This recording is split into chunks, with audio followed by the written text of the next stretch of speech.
뉴스룸을 시작하겠습니다. 총선이 25일 앞으로 다가왔습니다. 여야는 부적절한 발언으로 논란을 일으킨 후보들에 대한 공천을 잇따라 취소했습니다. 수도권 표심을 고려한 거란 분석인데 여야 대표들은 오늘 수도권 최대 표밭인 경기도를 찾았습니다. 먼저 최규진 기자입니다. 국민의힘 한동훈 비대위원장이 경기도를 찾은 건 오늘이 네 번째입니다. 지난 7일 경기도 수원 방문을 시작으로 열흘 사이 일정 절반을 서울과 수도권에서 소화했습니다. 수도권 위기론이 커지면서 그만큼 절박하다는 방증입니다. 오산 시민들 앞에선 한 위원장, 지역 5선 민주당 안민석 의원을 거론하며 공격했습니다. 5선을 했으면 20년을 했으면 뭔가 좋아졌어야 합니다. 그런데 여러분들께서 그렇게 생각하고 계십니까? 그렇지 않습니다. 저희가 오산을 바꿔보겠습니다. 민주당 이재명 대표는 경기도 하남, 용인, 광주를 돌았습니다. 이번 총선이 윤석열 정권에 대한 중간평가라고 강조했습니다. 공천 잡음을 털어내고 정권 심판론을 부각하려는 의도였습니다. 과잉 경호 논란을 다시 상기시키며 윤석열 정권을 입틀막 정권으로 규정하기도 했습니다. 입틀막 정권! 입틀막 정권! 그리고 여러분 못 살겠죠? 참을 수 없죠? 죽겠죠? 그럼 어떻게 해야 돼요? 못 살겠다! 부적절한 발언으로 문제가 된 후보들을 나란히 배제한 여야는 남은 기간 수도권 공략에 더 집중할 걸로 보입니다. JTBC 최규진입니다. 정봉주 후보에 대한 공천을 취소하고 전략 경선을 치르기로 한 민주당 안에서의 논란이 커지고 있습니다. 박용진 의원을 사실상 배제한 셈인데 김부겸 선대위원장은 이해할 수 없다고 했고 이재명 대표는 차점자가 우승할 수는 없다고 했습니다. 박창규 기자입니다. 전날 정봉주 전 의원 공천 취소를 결정한 민주당 최고위원회는 어젯밤 또 긴 회의를 이어갔습니다. 후보가 없어진 서울 강북을 지역 공천 방식을 결정하기 위해서입니다. 논쟁 끝에 경선 차점자인 박용진 의원이 공천을 승계하지 않고 다시 전략 경선을 치르기로 결론 내렸습니다. 오늘 자정 넘은 시각이었습니다. 이재명 대표 측근 한민수 대변인 등이 경선 후보군으로 거론됐습니다. 당장 반발이 나왔습니다. 김부겸 공동선대위원장이 오전 입장문을 내고 공식 선거전을 앞두고 민주당이 큰 위기에 빠졌다고 했습니다. 박용진을 배제하는 경선 결정이 과연 잘된 건지 이해하기 어렵다며 서울 수도권 전체에 미칠 영향이 염려된다고도 했습니다. 그러면서 양문석, 김우영 등 막말과 관련해 논란이 있는 후보들이 있다고 지적했습니다. 친명계 후보들과 형평성 문제를 공개적으로 제기한 겁니다. 정세균 전 총리도 양문석 후보의 노무현에 대한 모욕과 조롱을 묵과할 수 없다고 공격했습니다. 이재명 대표는 공개적으로 반박했습니다. 어떤 경기에서도 승부가 났는데 1등한 후보, 우승 후보가 문제가 됐다고 해서 차점자가 우승자 되지 않습니다. 친명 후보들에 대한 지적에도 동의하지 않는다고 했습니다. 표현의 자유라고 하는 게 있는 것입니다. 다만 그 선을 넘느냐 안 넘느냐 하는 것인데 선거를 앞두고 공동선대위원장들끼리 공개적으로 논쟁하는 모습이 연출된 겁니다. JTBC 박창규입니다. 국민의힘은 여러 차례 막말 논란을 일으킨 장해찬 후보에 대한 공천을 결국 취소했습니다. 5.18 민주화 운동을 깎아내리는 등의 말을 했다가 공천이 취소된 도태우 후보는 무소속으로 출마하겠다고 했습니다. 이은진 기자입니다. 과거 막말성 발언이 잇따라 논란이 되자 국민의힘 장예찬 후보는 지난 며칠 사과를 거듭했습니다. 철없는 글로 여러분께 남긴 상처를 조금이라도 덜어드리기 위해 앞으로 진정성 있는 행보를 보이도록 하겠습니다. 부끄럽고 죄송하다고 고개를 숙였지만 당 안팎 여론은 싸늘했습니다. 스스로 결단해야 한다는 주장은 공공연했습니다. 그런 행태 때문에 국민의힘 다른 후보들한테도 피해를 주는 거 아니겠습니까? 결국 공천관리위원회는 오늘 장 후보 공천을 취소했습니다. 공관위는 국민 정서에 반하고 공직 후보자로서 부적절한 발언이 상당수 확인됐다고 밝혔습니다.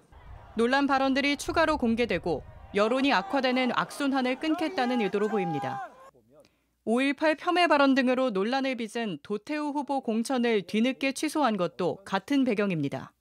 사과에 진정성이 있다며 공천 유지 결정을 했지만 문제 발언들이 추가로 나오자 여론 악화를 감당하기 어려웠습니다.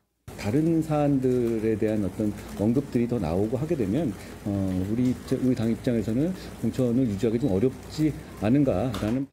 하지만 도 후보는 오늘 무소속 출마를 선언했습니다. 자유민주주의와 법치를 위해 모든 열정을 바쳐왔다면서 주민 선택이 틀리지 않았음을 다시 한번 검증받겠다고 밝혔습니다. 사실상 공천 취소 이유를 수긍할 수 없다는 태도로 보입니다. 국민의힘 공천 막바지, 막말 논란은 쉽게 가라앉지 않고 있습니다. JTBC 이은진입니다. 기자들 앞에서 언론인 회칼 테러 사건을 언급한 황상무 대통령실 시민사회 수석이 사과문을 냈습니다. 언론인과 사건 피해자 유족에게 사과한다고 했습니다. 앞으로 언행에 조심하겠다면서 사퇴 요구는 사실상 거부했습니다. 김지윤 기자입니다. 윤석열 대통령은 지금이라도 당장 황상무 수석을 경질하십시오. 기자들 앞에서 언론인 회칼 테러 사건을 언급한 사실이 알려진 뒤 황상무 수석에 대한 비판은 쏟아졌습니다. 여당 안에서도 선거에 도움이 안 되는 부적절한 발언이라는 평가가 이어졌습니다. 제가 발언의 맥락이나 경위는 전혀 알지 못하는데요. 발언 내용으로 보면 부적절한 발언 같은데요.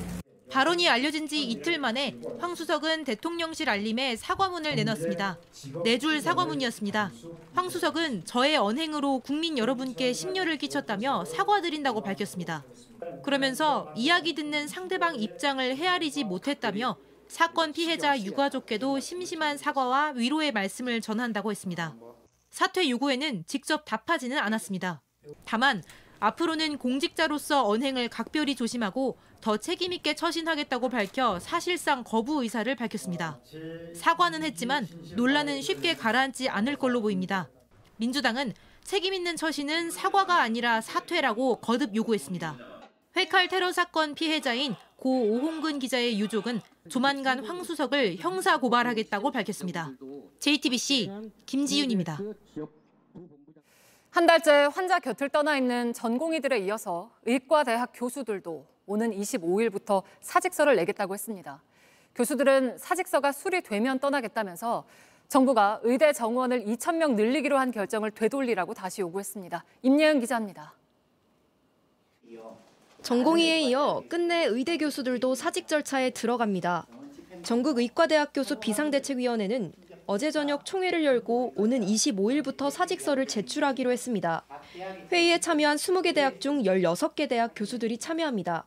4개의 대학은 의견을 수집하는 중이며 16개의 대학이 압도적인 찬성으로 사직서를 제출하기를 결의했음을 확인했습니다. 16개 대학 소속 교수 중 많게는 98%가, 적게는 73.5%가 사직서를 내는데 동의했습니다. 25일은 정부의 행정처분 사전 통지서를 받은 전공의들이 의견을 제출해야 하는 데드라인이기도 합니다. 다만 교수들은 사직서를 제출하더라도 수리 전까진 의료 현장에서 환자를 지키는 데 최선을 다하겠다고 했습니다. 정부와의 협의를 위한 전제 조건으로는 2,000명 증원 포기를 내걸었습니다. 현재의 의료 사태를 해결할 방법이 도저히 보이지 않고 정부가 제일 먼저 그 2,000명 정원을 풀어주셔야 합의가 될 것으로 생각되고 22일로 예정된 회의에선 응급실과 중환자실 운영 대안 등 사직 이후 구체적인 대응 방안을 논의합니다. 이런 가운데 전공의 사직을 부추겼다는 혐의를 받고 있는 김태구 대한의사협회 비상대책위원장은 어제에 이어 오늘도 경찰에 출석했습니다. 김 위원장은 의협 비대위가 집단 사직을 공모하지 않았다며 혐의를 거듭 부인했습니다. JTBC 임예은입니다.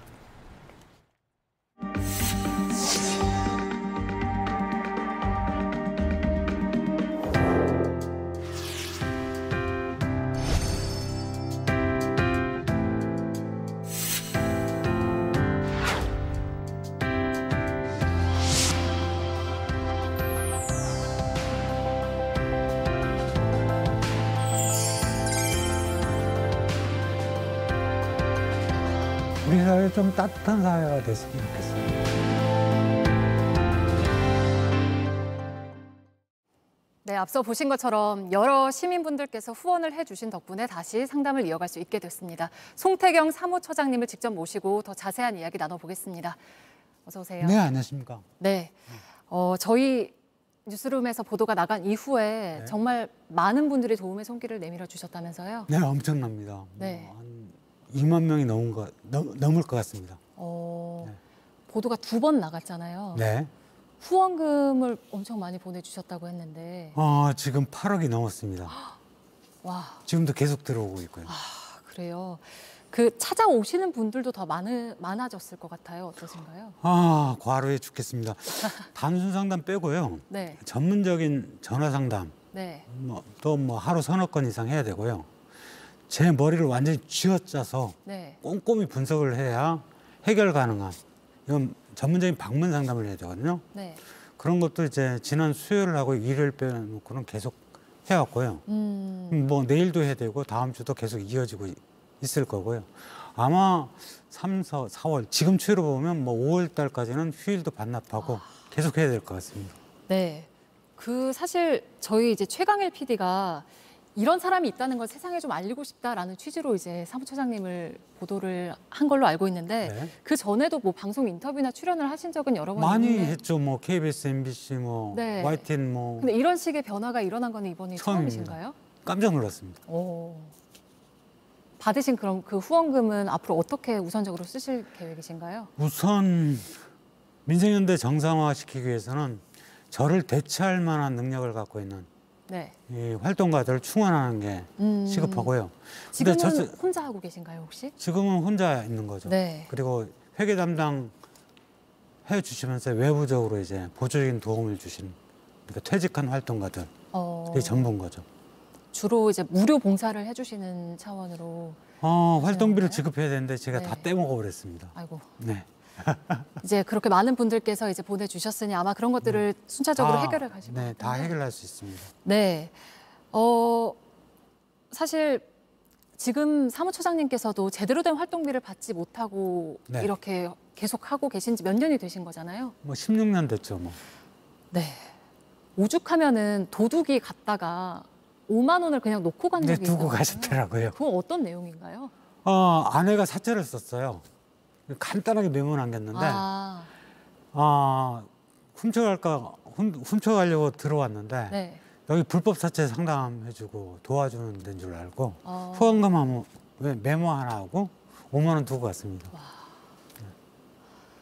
그러니까 그렇게까지 그 도둑이 들어와서 보기에도 허름하게 도와주고 계신 상황에서도 어떻게 버티셨을까 싶었는데 뭐라고 답변을 하셨냐 하면 이런 일을 안 할 이유가 없지 않겠습니까? 라고 되물으신 적이 있더라고요. 네, 그렇죠. 누구나 할 수 있습니다. 누구나 할 수 있는 일을 한 것뿐이고요. 제가 특별해서가 아니라 사회 구성원이라면 누구나 다 조금씩은 내 이웃을 배려하는 사랑의 감정들을 갖고 있습니다. 저는 좀 유독 강한 편이죠. 네. 우리 외할머니나 어머니 영향 때문에 남들보다 좀 강한 사회적 사랑에 대한 감성을 갖고 있고요. 네. 그 초심을 지키기 위해서 좀 노력했을 뿐입니다. 다들 그렇게 하지 않습니까? 내가 사랑하는 이웃이 당장 죽어가는데 누가 안 돕겠습니까? 당연히 도와야죠. 이 불법 사채 영역은 저밖에는 이제 문제 해결할 능력을 갖고 있는 사람이 없고 능력 있는 제가 그냥 하면 되는 겁니다. 그냥 한 거죠. 사람들이 죽어가는데 그리고 내가 조금 희생하면 많은 사람들한테 희망을 줄 수 있는데 안 할 이유가 없는 거죠. 당연히 해야죠. 네, 그렇게 베풀었던 거를 이제 돌려받으신 것 같은데 이번에 너무 많이 돌려받았죠. 네. 불법 사채 피해를 막기 위해서는 순자산액 제도를 도입하는 게 필요하다는 말씀을 하시더라고요. 네. 설명을 좀 해주실까요? 지금 이 불법 사채 시장 가장 큰 문제가 합법적으로 등록해서 합법 이탈을 쓰고 불법적으로 영업하기 때문에 발생합니다. 네.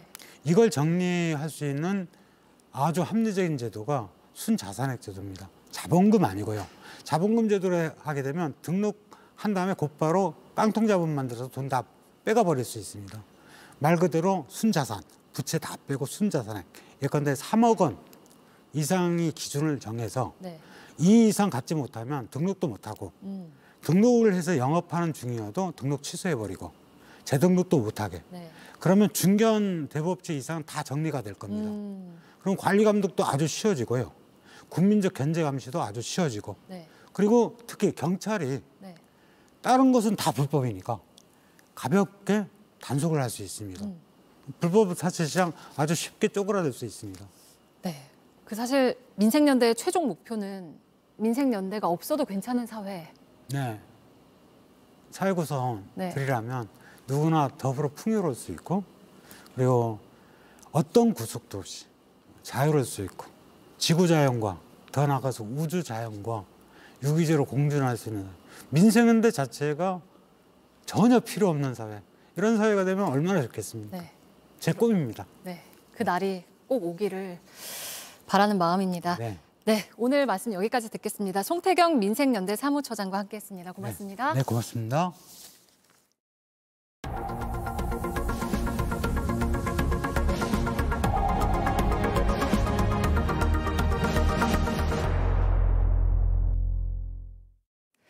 서울에서 열리는 메이저리그 개막전이 이제 나흘 남았습니다. 김하성은 오늘 메이저리거를 꿈꾸는 유소년 선수들을 만났고 12년 만에 한국을 찾은 오타니는 공개 훈련의 모습을 드러냈는데요. 이한길 기자가 현장에 다녀왔습니다. 타티스의 타구가 시원하게 담장을 넘어가자 함성이 터집니다.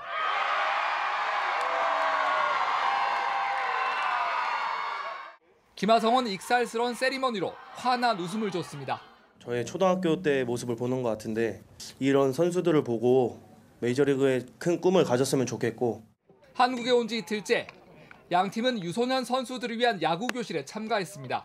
뭔가 실제보다 등치도 더 큰 것 같고 뭔가 더 키도 커 보여서 멋있어 보여요. 오타니는 고척돔에서 스트레칭에 이어 가벼운 주루 훈련을 소화했습니다. 12년 만에 한국을 찾았지만 한국 선수와 팬들의 열정은 언제나 기억에 남아있다고 했습니다.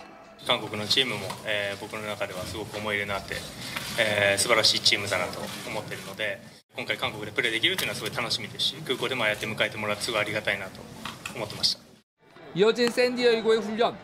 김하성은 히어로즈 시절 홈구장으로 썼던 고척돔 곳곳을 달리며 적응 훈련을 했습니다. 개막전 출전이 목표라고 밝힌 고속도 모습을 보였습니다. 두 팀은 다음 주 팀 코리아와 지난해 우승팀 LG를 상대로 이벤트 경기를 차례로 치른 뒤 수요일부터 메이저리그 개막 2연전을 치릅니다. 샌디에이고와 LA 다저스 모두 승리를 자신하고 있습니다. JTBC 이한길입니다. 한국에 들어온 오타니 선수는 다음 주 MLB 개막전을 서울에서 치르죠. 결혼 상대도 공개해서 팬들의 관심이 더 뜨거운데요. 오타니의 숨겨진 이야기들을 인물 탐구 영역 이수진 기자가 전해드립니다. 100년에 한 번 나올까 말까 한다는 최고의 투타 겸업 오타니 선수. 얼마 전 결혼 발표를 했죠. 193cm와 180cm의 만남. 와, 체격만 봐도 어마어마한 운동 가족이 탄생했죠. 팬들의 관심은 이미 두 사람의 2세는 어떨까로 향하고 있습니다. 인물을 알면 맥락이 보인다. 안녕하세요, 이수진입니다. 결혼 발표도 얼마 전에 했는데 무슨 벌써부터 2세 이야기냐 이렇게 말할 수도 있지만요. 오타니의 성장 과정을 안다면 팬들이 기대하는 이유를 조금은 이해할 수 있을 것 같습니다. 오타니의 가족은 모두 운동선수 출신입니다. 스포츠가 가업인 셈이죠. 오타니도 어릴 때부터 수영과 배드민턴을 하면서 운동과 친숙했는데요. 그래도 가장 좋아하는 스포츠는 야구였고요. 세미프로 야구 선수였던 아버지의 영향으로 오타니도 초등학교 2학년 때 야구를 시작했습니다. 운동선수 부모님으로부터 물려받은 최대 장점, 바로 체격이었죠. 어릴 때도 키가 크고 체격이 좋아서 같은 나이 학생들보다 2살 정도는 많아 보였다라고 전해집니다. 어릴 때부터 투수로 재능이 있었는데 보통의 6학년 학생들이 가장 빠르게 던질 수 있는 공의 속도가 시속 100km 정도라고 해요. 그런데 오타니는 초등학교 5학년 때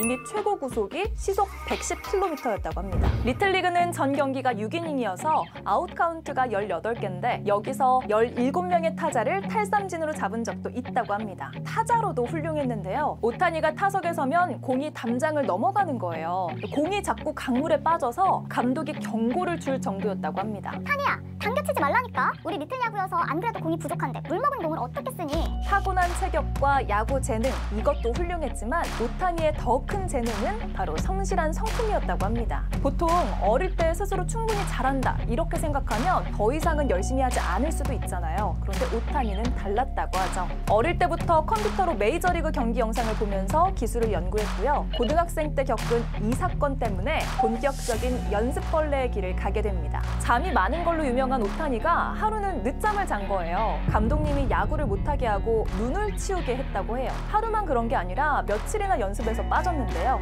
오타니는 너무 불안하고 또 조바심이 났다고 이야기합니다. 보통 사람들 같으면 와, 연습 안 해도 된다. 이렇게 생각을 해서 좋아했을 것 같은데 역시 오타니는 좀 다르죠. 이 일이 바로 절제하는 삶에 대해서 관심을 갖게 된 계기라고 하는데요. 투수와 타자를 겸해서 연습량이 2배인데도 야구를 위해서 즐거움을 절제한다. 이런 태도로 엄청난 성장을 만들어냈죠. 오타니 하면 가장 유명한 게 만다라트와 만칼로리 식단이잖아요. 남이 버린 운을 줍는다라는 의미로 쓰레기를 줍는다는 이야기도 이 만다라트에서 나왔고요. 몸을 키워서 시속 160km의 빠른 공을 던지기 위해서 밥을 10그릇 넘게 먹었다는 이야기도 유명합니다. 이쯤 되면 사춘기도 안 겪고 어쩜 이렇게 최고의 선수가 될 때까지 스스로 노력할 수 있었을까? 이런 생각이 들 법도 한데요. 또 과연 부모님은 어떤 교육관을 가졌을까? 이것도 궁금해지죠. 부모님은 늘 선택은 자신에게 맡겼고 하고 싶어하는 일에 전념하게 도와줬다. 야구 코치였던 아버지와는 중학교 때까지 훈련을 같이 했지만 코치가 아들한테만 신경 써줄 수가 없잖아요.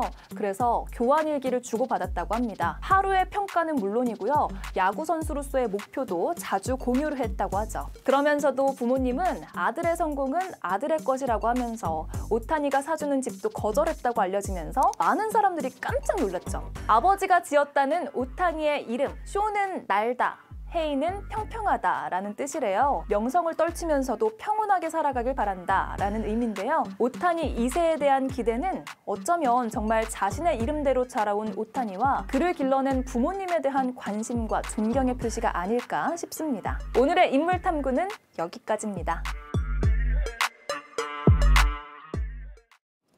네, 끝으로 날씨입니다. 밤사이 전국 곳곳에 빗방울이 떨어지겠습니다. 비는 내일 새벽에 그치고 이후엔 차츰 맑아지겠습니다. 다만 내일 낮부터 찬바람이 강해지면서 점차 쌀쌀해질 거란 예보입니다. 낮 기온은 전국이 10도에서 18도로 오늘보다 2도에서 7도가량 낮겠습니다. 네, 내일도 저녁 6시 40분에 뵙겠습니다. 시청해주신 여러분 고맙습니다.